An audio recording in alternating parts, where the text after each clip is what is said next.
Allora, riprendiamo il filo del discorso e commentiamo anche un'intervista che è stata fatta a un suo collega, Sinigaglia, consigliere regionale, quindi vediamo insieme che cosa dice, se poi condivide appieno tutto quanto, i punti sono quelli, quindi vediamolo insieme. Nel bilancio del 2014 c'è una forte riduzione del fondo per la non autosufficienza. Quali sono le valutazioni del Partito Democratico? Sì, il fondo per la non autosufficienza nel 2014 passa da 721 milioni a 707, quindi 14 milioni di riduzione che vedranno anche una riduzione conseguente del valore delle impegnative, la cosiddetta quota sanitaria per ricoverare gli anziani nelle case di riposo, che verrà ridotta e quindi ci sarà un aumento delle spese per le famiglie. Già adesso si pagano 1700, 1800, 1900 euro al mese per inserire un anziano in casa di riposo. Andiamo a rischio di aumentare queste spese per la riduzione del fondo per la non autosufficienza.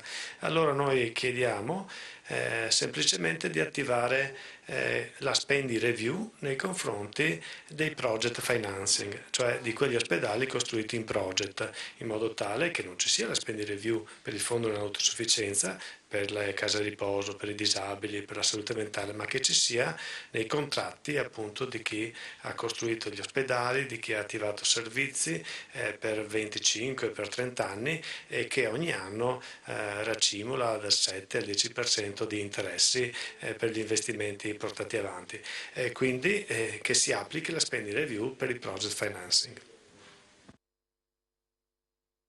Sia perché menzionava più volte case di riposo, quindi mi dà l'asset per darle la parola come presidente, ma anche perché appunto ho sollevato questo ulteriore elemento, questa idea in più. Cosa dice onorevole? Poi sentiamo anche Rita Turati, poi passo l'assist alla casa di riposo. Beh, mi trovo perfettamente d'accordo con la valutazione che faceva Claudio Sinigaglia per il semplice fatto che si continua a tagliare nelle fasce più deboli e non si va mai a tagliare nelle fasce dei più ricchi, cioè quei privati che stanno guadagnando molto attraverso questi project financing. Oltretutto c'è una commissione di inchiesta in corso nella Regione Veneto, sapete che ci sono state diverse elementi che hanno dimostrato l'esistenza di fondi neri nella gestione dei project financing di questa regione, quindi andiamo a tagliare lì piuttosto che tagliare nei confronti degli anziani o delle case di riposo. No, questo oltretutto porta via tanti di quei soldi perché oltre al buco di cui parlava prima Ruzzante ci sono anche tutte le quote onerosissime che appunto per i project che sono stati attivati in questi anni a partire dall'Angelo di Mestre, portano via una barca di quattrini che sottraggono... Sei favorevole all'ospedale di Padova, per esempio? Così. Guarda, la cosa è molto complicata, qui come CGIL abbiamo discusso, visto che ci siamo... diciamo così, noi siamo assolutamente contrari al progetto di finanza, va bene? Questo meccanismo, siccome l'abbiamo conosciuto e abbiamo visto che porta via e regala ai privati un sacco di quattrini, noi siamo profondamente contrari. E a parte il fatto che siamo contrari anche all'esternalizzazione, quindi a maggior ragione che loro gestiscono chiave in mano anche dei servizi, mica solo le pulizie o il resto, anche pezzi di specialistica significativa. Quindi io sono proprio di principio contraria a questa cosa. Da quel che capisco pare che si stia mettendo diversamente anche come proposta che si sta facendo ultimamente. Non lo so, andiamo a vedere, potremmo trovare una via di mezzo purché non si faccia il progetto di finanza. Questo non è assolutamente possibile. Posso dire qualcosa sul progetto di finanza? Vai, visto che ne hai uno anche tu nel tuo territorio. Siccome io vengo, sì, esatto. Siccome io vengo da Vicenza, conosco abbastanza bene l'ospedale di Sant'Orso, quello che è successo. Per farci capire bene... Cos'è successo in due parole? Perché magari chi non hanno un progetto di finanza, l'ospedale è stato costruito metà soldi pubblico, metà soldi privato. Però oltre che metà soldi privati, al privato sono stati concessi tutta una serie di appalti per 24 anni. Per capirci, per capire quello che diceva prima Sinigaglia, che dice sostanzialmente hanno diminuito per gli appalti in maniera obbligata, no? Li hanno diminuiti. Per quanto riguarda i project non lo hanno fatto. Oggi un pasto a Sant'Orso costa 12 euro a pasto. Spending. Questo sta succedendo a Sant'Orso e questa non è la Rispetto media, a una media ma del una Veneto, media di metà. 5-6 euro Nella che nostra vengono casa a di pasto, riposo che vengono da 5,75 €, perché facciamo anche pranzi per Il pasti doppio. per esterni. Pensa quanto lo stiamo pagando quell'ospedale lì. Questo- E lo paghiamo noi, non è che No, paga... e se non si mette mano, per l'azienda che ha ottenuto l'appalto, c'è una sicurezza per 24 anni, non di avere 12 euro, ma c'ha addirittura l'adeguamento automatico al 95% del costo dell'inflazione ogni anno. Tutte le Cioè, nostre ci pensioni, sono, Gino. sì, le pensioni, i salari degli operai, no, dei lavoratori non aumentano perché sono bloccati i contratti di lavoro. E a queste aziende con quel contratto là è stata data la possibilità neanche di rimetterlo in discussione, ma di vedere assicurato automaticamente un adeguamento 12 euro, un costo. Sono dei contratti capestro. Il collo che si stringe però è quello dei cittadini del Veneto. Ma infatti alla fin fine è quello... Non chi ha fatto disgrazia. quel contratto. Quelli si salvano. Quello che si stringe è il cappio attorno al collo dei cittadini del Veneto. Presidente di un IPAB, una casa di riposo a Schio, la casa, che è anche nuova se non sbaglio, insomma, Sì. abbastanza, quanto tempo ha? Beh, abbiamo il settore più anziano, più vecchio, che ha una ventina d'anni, ma però abbiamo fatto nuovo l'ala est e ristrutturato completamente l'ala ovest. Abbiamo dismesso i chioschi, cioè il vecchio ospedale del 1500-1600. Cioè noi abbiamo a Schio in via Baratto, abbiamo 190 posti, diciamo tutti nuovi, tutti molto, pieni? molto, sì. Ecco, il discorso... Quindi siete tutto al pieno, siete a pieno? Noi sì, per fortuna siamo tutti pieni. Per fortuna nel 2013 siamo riusciti a coprire i posti letto al 99-85%. Questo vuol dire riuscire a restare col bilancio in pareggio. Preco zero. Ecco, ad un certo momento però bisogna tenere presente che le liste d'attesa sono sempre più corte, ma non è che non ci sia bisogno di casa di riposo, cioè non ci sia bisogno di assistenza, è perché, per quello che diceva prima la segretaria del sindacato, perché lo diceva anche lei, adesso venire in casa di riposo è quasi un lusso. Giusto per dare una spiegazione un po', quanto viene una retta a Allora, carico della persona? le rette sono suddivise per settori, per profili di gravità della patologia, cioè profili SVAMA. Noi partiamo da 41 euro il non autosufficiente, ma però è un non autosufficiente per modo di dire perché non esistono più i non autosufficienti. E andiamo ad un massimo di 61 euro al giorno per quanto riguarda l'Alzheimer. Quindi l'Alzheimer sono 60 euro al giorno, sì, viceversa però i più blandi, bisogna tenere presente questo. Noi siamo autorizzati per 298 posti. Abbiamo però solo 260 trasferimenti per non autosufficienti, trasferimenti regionali.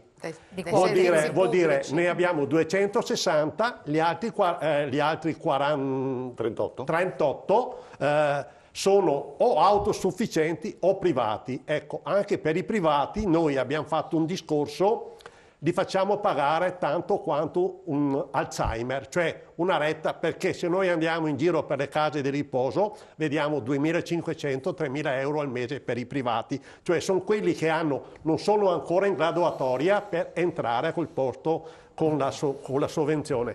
Però io dico che ad un certo momento bisogna tenere presente che, giustamente mi sembra lo diceva la segretaria del sindacato, per dare un servizio dall'autosufficiente all'Alzheimer noi abbiamo qualcosa come 282 persone dipendenti.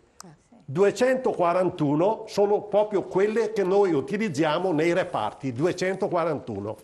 Abbiamo poi interno, noi abbiamo la cucina, 12 persone, abbiamo la manutenzione e gli uffici.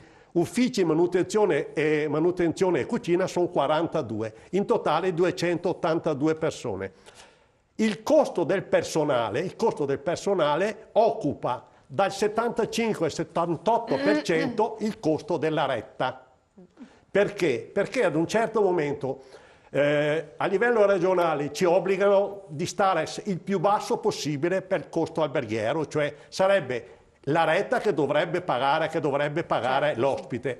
Però se i trasferimenti regionali per la non autosufficienza sono fermi, come dicevano, da 5 anni e noi abbiamo sui 260, ne abbiamo 70 di media, vuol dire 56 euro al giorno. E tutto il resto, i 190 di minima, vuol dire 49 euro al giorno. Il costo sociosanitario mediamente è di 65-70 euro al giorno. Allora vuol dire che l'ospite, oltre a pagare il vitto e l'alloggio, paga anche una grossa parte per quanto riguarda il sociosanitario. Quello che dovrebbe essere in carico viceversa alla regione. Ma non paga solo questo, perché noi adesso abbiamo fatto un pezzo nuovo, una ristrutturazione del costo di 10 milioni e mezzo. Grazie a una gestione molto accurata non abbiamo fatto un centesimo di mutuo. Perché? Perché gli ospiti pagano anche la struttura, pagano i muri.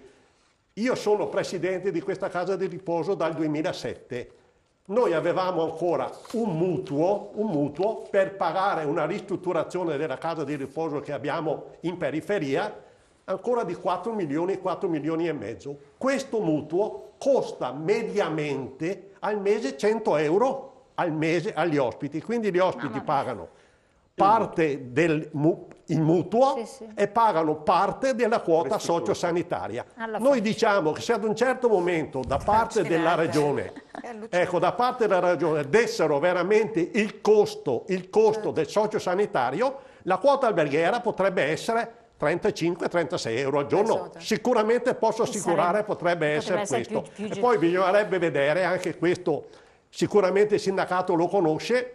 Bisogna vedere case di riposo e case di riposo. Noi diciamo tutto compreso, cioè lavaggio degli indumenti, parrucchiere, pedicure, tutto. Delle case di riposo, certe case di riposo magari pagano meno delle nostre quote, ma però paghi tutto quanto l'extra. Tutto l'extra. Ecco, noi diciamo che ad un certo momento, oltre ad avere questa casa di riposo via Baratto, con 298 posti, gestiamo per conto dell'ULSS, l'ex manicomio psichiatrico, cioè a Montecchio Precalcino abbiamo un RSA per residui di malati di mente e abbiamo il Cardo che sono 39 posti per malati gravissimi, anche pericolosi oltretutto. L'ultima cosa che vorrei dire è questo. C'è anche questo, dimentichiamo, si dimentica, però c'è anche questo. Ecco, io volevo dire, sono perfettamente d'accordo di fare massa d'urto, perché sono convinto anche che in tanti che ci mettiamo assieme e portiamo all'evidenza cosa sta succedendo nelle case di riposo, si può aiutare a livello regionale di far cambiare le cose.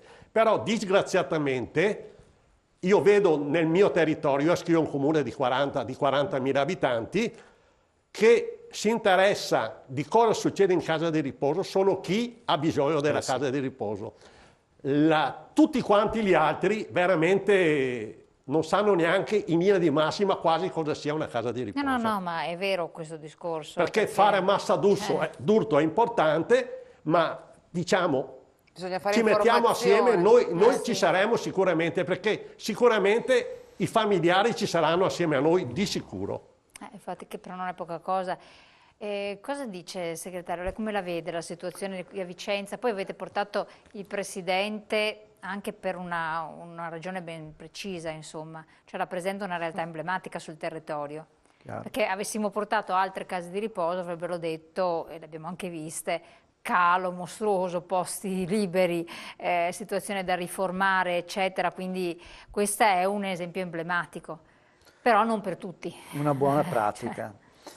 Ma prima di tutto mi verrebbe da dire che stasera parliamo di non autosufficienza, ma abbiamo toccato appena tutto quello che è vicino, io lo chiamo disagio, la salute mentale, la disabilità, che sono tutti fenomeni in aumento, in costante aumento. Cioè noi non abbiamo solamente un problema che abbiamo una popolazione anziana in questi anni, circa il 20% della popolazione, ma nel 2030 sarà il 30%. E abbiamo, forse non avrà neanche la pensione, dopo voglio vedere anche... avremo problemi di reddito, perché no. Per favore, cioè, non con la esageriamo. riforma Fornero in atto, a meno che non ci sia una riforma ulteriore, Quindi ai noi non so quanti ne abbiamo avranno. un problema di risorse statali, abbiamo un problema di risorse personali, e quello che veniva prima sollevato, io penso che quando si fa l'elenco della spesa dei problemi, tutti quanti ne abbiamo.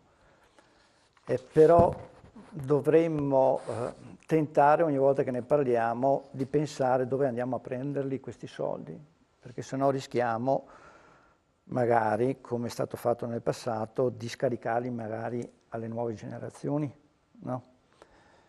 Quindi sarebbe corretto da parte della politica, e io penso che la politica non è tutta uguale, c'è politica e politica, c'è anche buona politica, che quando dice dobbiamo fare degli interventi, dica anche vado a prendere i soldi qua.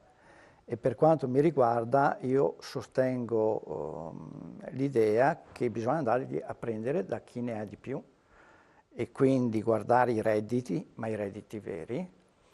I comuni, le regioni, al di là dell'addizionale IRPEF che ha detto prima il consigliere regionale, i comuni e le regioni possono fare, debbono fare qualcosa di più sulla lotta all'evasione fiscale, possono fare i patti anti-evasioni, molti ne hanno fatti, non siamo ancora nella fase operativa, ma là ci sono risorse, ci sono tante risorse, perché in questo periodo di crisi c'è chi si è impoverito, ma chi veramente si è arricchito alle spalle degli altri. Ma detta questa, che l'ho fatta troppo lunga come premessa, Vicenza, noi unitariamente, CGIL, CGIL WIL, abbiamo un monitoraggio, chiamiamolo così, di tutto quello che succede per le strutture residenziali. Quello che diceva prima il presidente della casa di riposo, che è una buona casa di riposo, è fondamentale perché all'incirca il costo per un autosufficiente in una casa di riposo è circa 110 euro al giorno. Di questo circa 70-80% quota sanitaria e il resto quota alberghiera.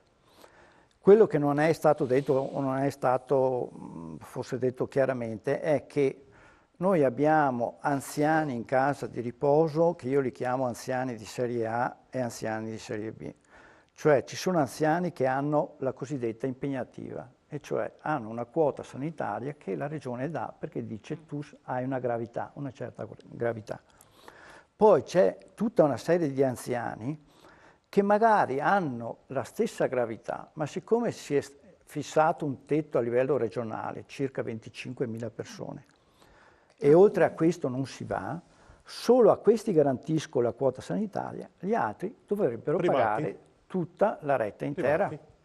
Quindi addirittura nella stessa condizione, no. Ma questa è proprio per capire chi non ha dentro questi meccanismi, che poi ci sono persone che non ci vogliono neanche entrare perché non vogliono neanche sentire i preventivi. Io l'ho detto, ci dica le cifre, perché so che alcune persone quando ne parlavamo non volevano neanche sapere di che cifra si parlasse. Infatti se uno che ha 600 euro, 700 euro di pensione è ovvio che si taglia fuori. Ma queste persone, questi criteri discretivi, come sono stabiliti? In base all'ISEE, in base al reddito, in base... No, a una scheda sanitaria. Scheda sanitaria, quindi uno può avere una pensione di 700 euro anziché di 3.000, è sempre... Esatto, una scheda che è legata alla gravità della persona. Il problema qual è? Che però, anche se io sono più grave di quello che uno ha già l'impegnativa, fin tanto che uno non muore, mettiamola così, non si libera l'impegnativa. No, chiarissimo. Andiamo subito in pubblicità, poi torniamo su questi discorsi, tra poco.